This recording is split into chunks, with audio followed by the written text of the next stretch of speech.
Good evening and welcome. Right, I'm back as promised, and wow, a very interesting program for this time. Um, if everyone's, I'm gonna. There's a lot of things going on, so I'm gonna pick about three or four things to talk about. First thing is UFOs. The Americans have shot one down. Yeah, if you haven't been following the news, the Americans do not get confused. I'm not on about the weather balloon that they shot down. They've shot something else down over the other side, over Alaska, I think it is. It's over the ice. They're recovering it now. It's the size of a small car. They've not given any details to it whatsoever of what it's about or anything. It's very intriguing. Right, and as I sit here now, news is just coming in that China are in the same predicament. They've got something, they don't know where it's come from or whatever, flying into their airspace, and they're preparing to shoot that down. So something really, it could be nothing, could be a storm in a teacup, but it started with that weather balloon, and now it's gone to proper what we call as UFOs. So yeah, Americans shot one down. They're recovering the bits. Whether we'll find out much about it, I don't know. And then the Chinese, literally, as I'm sat here, are preparing to shoot something else down that's entering their space. So I don't know what's going on, but it's very strange. And it all links, like I said all last year, the amount and volume of UFOs that have been spotted just lately is huge. Everything that's strange and puzzling. For some reason, they've really come to the surface. I don't know what it's about. Right. So that's that one. We'll give you details as they come about those. Right. What else have we got tonight? Okay, the next thing I'm going to cover is let me know what you think about that as well. Remember, push and subscribe so you get the details. Otherwise, you won't find out. I'll let you know as soon as I can if there's any more details come out about that. But it wasn't a leak or anything like that. It was from the White House. That they've said they've shot this thing down. It was from an Air Force colonel, serving Air Force colonel, I think he was. So yeah, it is confirmed that that's actually what happened. On the Chinese side, we don't know exactly what's going on there. Right, moving on. Got to come back to the UK. I was absolutely disgusted yesterday. I found out in the morning that the MPs have been saying all along they can't afford it to everyone else's wage packets. And then yesterday morning they announced that they were having a 7.9 pay rise. Wow. Yeah, that went through arbitration, didn't it? Yeah, so about £2,500 they're putting on. So, and not only that, when we look at last year's expenditure, 44 million, I think it was, in expenses. That was from the MPs. £44 million was spent on expenses, and that's only about 800 people. So they managed to spend £44 million, but they can't give it the nurses any. They can't give the fire brigade. They can't get anyone who helps save lives anything else. And then they're having duck à l'orange on the menu for £4 something. And not only that, they can claim the meal off their expenses. So not only is it subsidised, they get it back anyway. What a cheek! It really is. Just that they're just blindly robbing everybody. There's no other word for it now. It's blatant. It's robbery. Right. Also today there's been some by-elections going off. Swipping and changing. By-elections tend not to be. The May ones are going to be the big one. Excuse me. So we're not going to read too much into it at the moment, but I know that the Conservatives won one of the by-elections, and then Labour won others, and then, strangely enough, which is what you've got to watch, in third place, in most places now, actually is the Reform Group with Richard Tice. So they're coming up. As you know, I don't tend to bother with that stuff, but I thought I'd throw it in just for interest level. So. Right, so we've got Mr. Hunt and Sunak robbing us blind, left, right, and centre, and then unfortunately,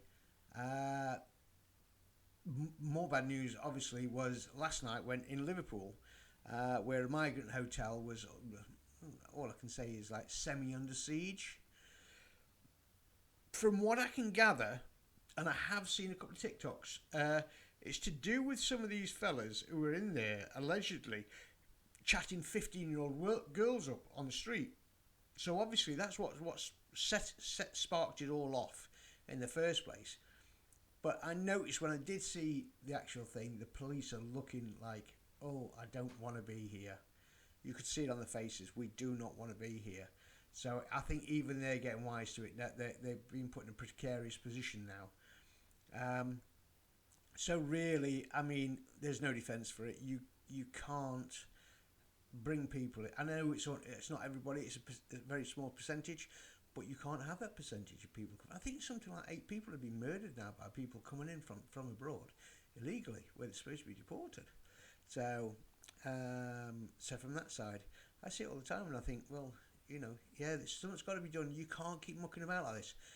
The temperament of everyone in this country is so tinderbox at the moment, and especially yesterday morning with that pay rise for the MPs, and then finding out that on the TikTok, you're thinking, I'm sorry, but I can understand why people have had enough. You can only poke. It's all saying, if you kick a dog once too many times, that dog's going to turn around and he's going to bite you. And I think that the British nation have got to that point now where you've kicked us too much and we're going to turn around and bite you. So, and there's going to be no defence for it, because even from people taking oaths of allegiance and everything like that, it says in the oath of allegiance to defend from all enemies, internal and external. And unfortunately, the government are making themselves the internal enemy. So there's going to be a clash of conscience here sooner or later if you carry on kicking. So I know. I also watch the prepper sites. Even they're getting ready. Even the preppers are saying, "Oh, this is doom and gloom and this, that, and the other." So it's terrible. And then you've got our good nature. The British people, as a whole, are very good natured. We tend to lay back and not do much until it's absolutely necessary.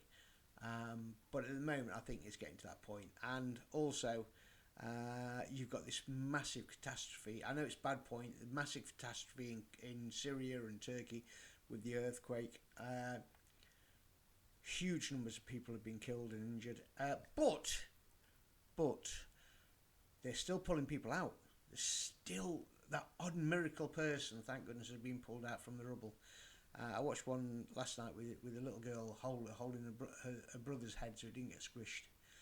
And she's been there like 3 or 4 days. Amazing, a miracle that is. But what a shame. So, but again, how are these people going to survive? We're not over winter yet, so it's going to be -1, -2. Very depressive, aren't they, tonight? Okay, so that's that one. Right. So that's, as I forecast already, I did say 4 weeks. It is now 3 weeks, I think, since I said that. No, 3.5 weeks now since I have forecast. Yeah, that white stuff coming back. Now I don't know if I'm going to be right or wrong. All I'm going to be saying is that I will be watching the what other weathermen say and things like that. Pretty much, if you follow my page, you're going, pretty much Mick's not too far off normally with his wild guesses. But yeah, so that's that one. So pretty much more of my what's happening in the future sort of thing, predictions or whatever you want to call it, have been happening. So I'm hoping that things are going to change and we're going to get good news. Good news is fuel is slowly starting to creep down as well. So for that one, I'm going to check my time because I don't want to bore any more huge ones again. Right, so from that side, you've got 30 seconds left. Okay, 30 seconds, quick one. Push a button, keep in touch. If you want to come on and talk to me, you're most welcome as well. For my friends who are watching this, remember, if you've said you'll come on the programme, fetch your stuff across. Let's have a chat. Let's get you on here and have a chat. For everyone else, I hope you're doing really well and everything like that. On my health side, just for those who are keeping up with me, health side, my numbers have actually come down this week. They've increased my insulin level, but my numbers have come down just by a couple of points. Still high. But I'm still ticking on now. I actually have my little thing now. Sainsbury Street. I've got my medical tags on now, warning people. So those are very good. Anyone who I think this was £12 online actually, for anyone like me who's diabetic. Just so if you do have an issue, I know I carry a little red bag, first aid bag with me. Very good for you. So people know that you are diabetic. It says on that diabetic type 1. So from that side, they know what's going on there. So that helps them. And then when they find me bag, they can also see that I carry me heart spray as well. So there you go. Right, I'm not going to bore you anymore. That's all there is for tonight. I hope you're keeping in touch. Remember, tell your friends, keep the button, push your button. Hopefully, I don't know when the young lady's going to come across and come on here about BBing. So, so I'm going to link that one, and I might go and see my other friend about the BB and see if I can film in his shop as well. So, all right, take it easy. Night-night.